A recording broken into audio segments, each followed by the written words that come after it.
Hello, media recap. Let's go. Roll the intro.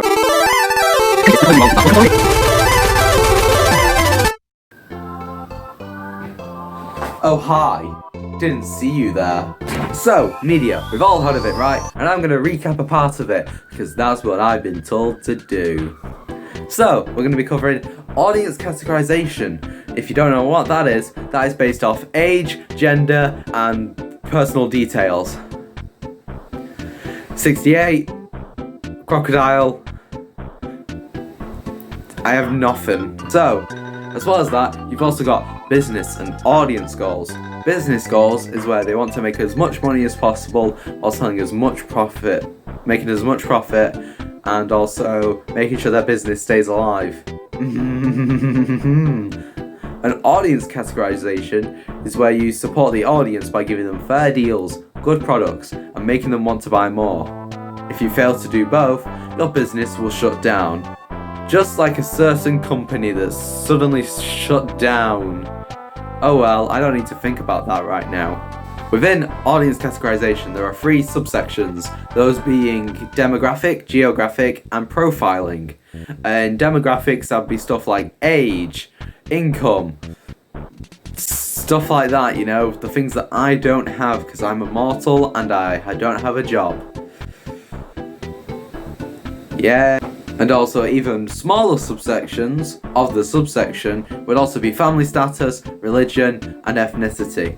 Those all are included for a small price of 8 bill. Now geographics have location, population. These could all affect where you want to put a brand. For example, if you were to put a shop in London, you'd probably end up in debt within a week. However, having a smaller profile, as in a smaller geographic, having it in a much closed off area, while that does mean there's not as much customers, there's guaranteed returning ones who can't be bothered to go anywhere, aka who's been stuck in a room doing the same thing for 4 years. This guy. And then you have profiling. You've got 2 types of profiling, primary and secondary. And no, I'm not talking about the school. Oh, primary, those are people who make money. They make the financial choices, and I've made many poor ones. Leading on to secondary audiences. Those are people within family, friends, like buying birthday gifts, anyone that isn't buying the product but is telling other people to do it.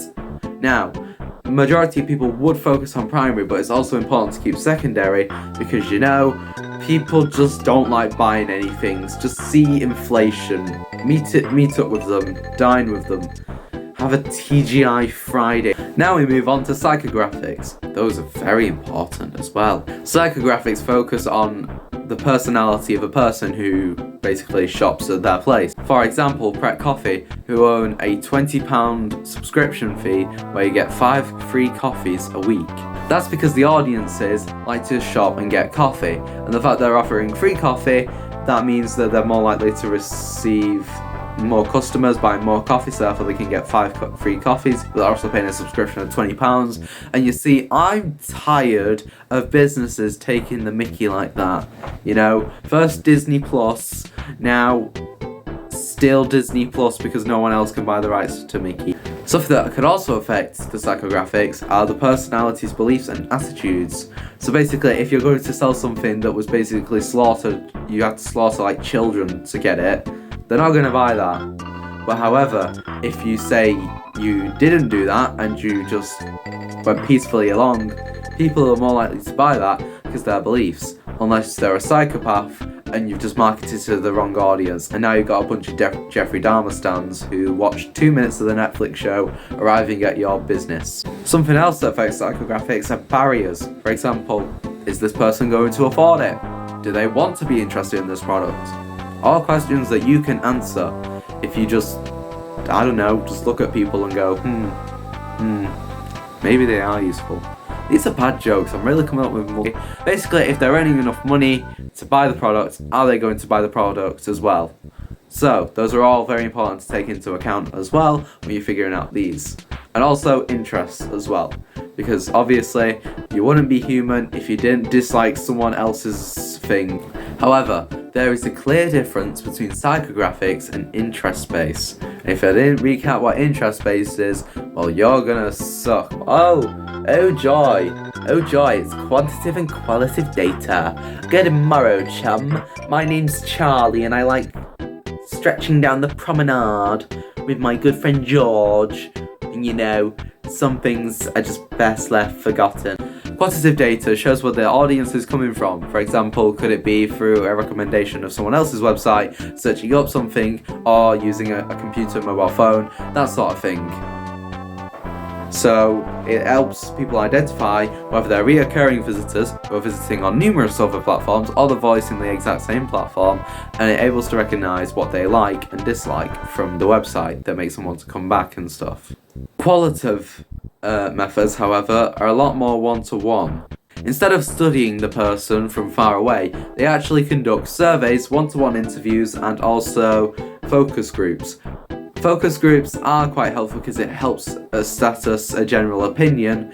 However, one-to-one sessions get a lot more out of a certain user, which means more data, but however that might take longer and cost more. So people have just been trying to find the most cost-effective method to get as much consensus on their websites as possible. Next up, we have IDA. This is quite key because we covered it in numerous lessons.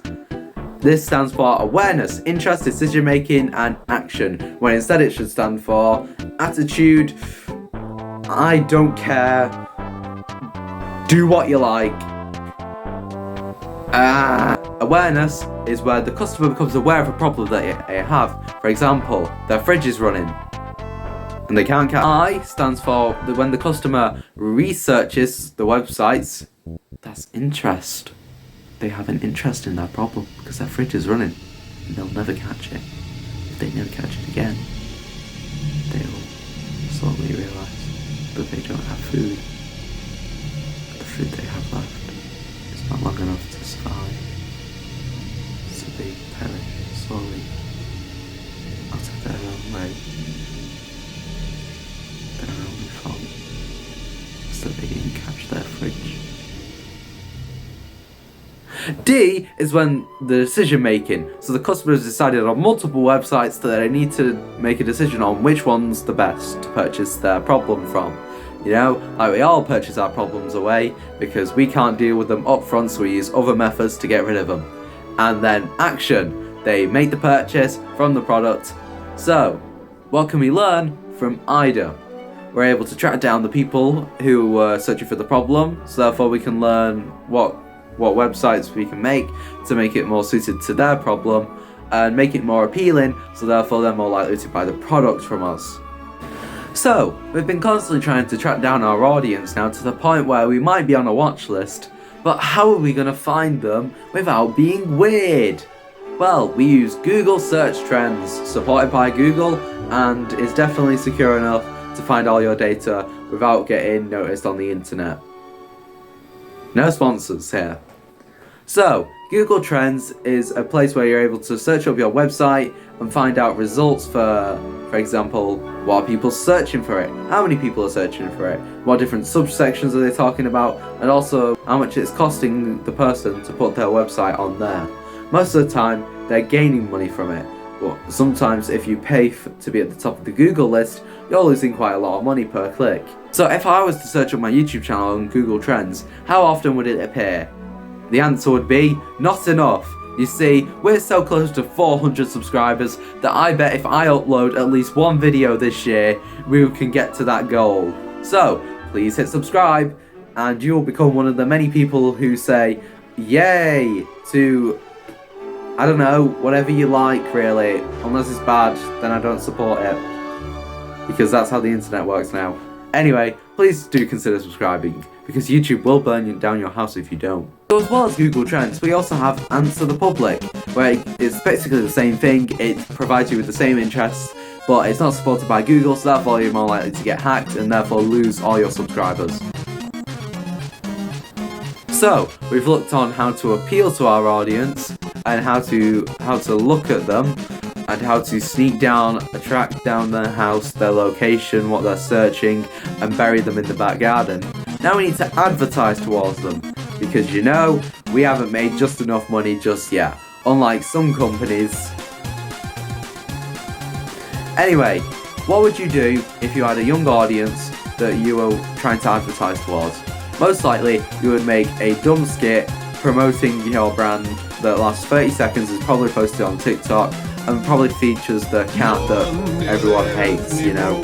So, you've made that decision, and now everyone hates you because you use an outdated meme. What do you do then? Appeal to an older generation by having a lot more slow videos that go in more detail about your product without making the stupid decision. What's that? We're out of funding already. Well, that's not good. Can I still afford to tax evade here? So guys, that concludes today's video on media and audience categorization and how to appeal to your audiences. I really hope you enjoyed, because if you subscribe enough, I might be able to afford a house one day without doing tax evasion. Just kidding, I'll do it anyway. Anyway, see you guys later. Bye bye!